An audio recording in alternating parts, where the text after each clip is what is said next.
ওয়ালাইকুম সালাম ভাইজান। কেমন আছেন? জি আছি আলহামদুলিল্লাহ ভালো। আপনি কেমন আছেন? আলহামদুলিল্লাহ, আমি অনেক ভালো আছি।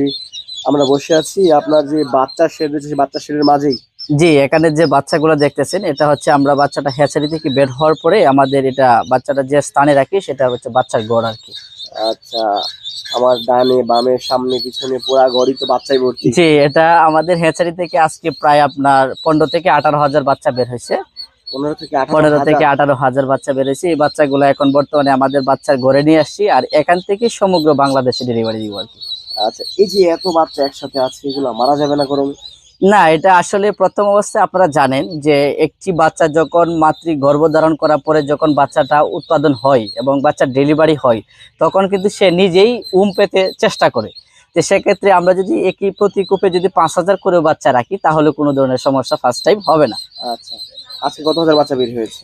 এখানে প্রায় বললামই ইতিপূর্বে